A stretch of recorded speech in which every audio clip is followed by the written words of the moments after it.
Assalamualaikum warahmatullahi wabarakatuh. Salam dan bahagia Bapak Ibu Guru Penggerak. Saya Raudina, calon guru penggerak Angkatan 10 Kabupaten Hulu Sungai Tengah, akan memaparkan koneksi antar materi kesimpulan dan refleksi modul 1.1. Ki Hajar Dewantara, seorang bapak pendidikan yang memiliki pemikiran untuk kemajuan pendidikan. Menurut Ki Hajar Dewantara, pendidikan bertujuan untuk menuntun segala kodrat yang ada pada anak-anak, agar mereka dapat mencapai keselamatan dan kebahagiaan yang setinggi-tingginya. Ki Hajar Dewantara berpendapat, pada dasarnya pendidikan dan pengajaran adalah suatu hal yang berbeda dan tidak dapat dipisahkan.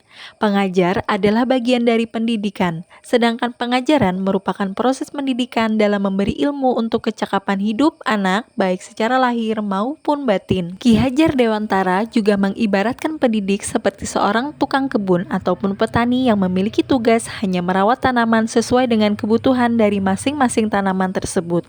Ki Hajar Dewantara juga menjelaskan bahwa dasar pendidikan anak berhubungan dengan kodrat alam dan kodrat zaman. Kodrat alam berkaitan dengan sifat dan bentuk lingkungan di mana anak berada, sedangkan kodrat zaman berkaitan dengan isi dan irama. Artinya bahwa setiap anak sudah membawa sifat atau karakter masing-masing. Jadi sebagai guru kita tidak bisa menghapus sifat dasar tadi.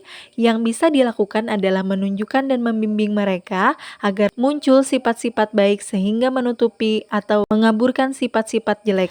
Mengenai pertanyaan tentang apa yang Anda percaya tentang murid dan pembelajaran di kelas sebelum Anda mempelajari modul 1.1.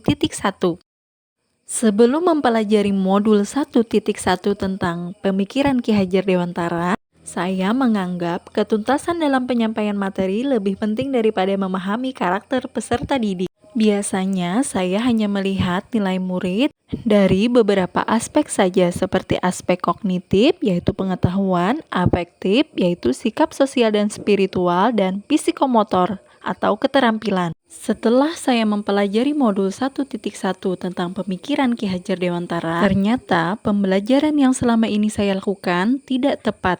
Seharusnya saya menerapkan proses pembelajaran secara menyeluruh yang berpusat kepada anak, yang meliputi aspek kognitif, afektif, psikomotor, spiritual, sosial, dan budaya. Lalu, perubahan pemikiran atau perilaku setelah saya mempelajari modul 1.1 tentang pemikiran Ki Hajar Dewantara. Yang pertama adalah melakukan proses pembelajaran secara menyeluruh. Yang kedua, peserta didik sebagai pusat pembelajaran. Yang ketiga, guru sebagai fasilitator pembelajaran.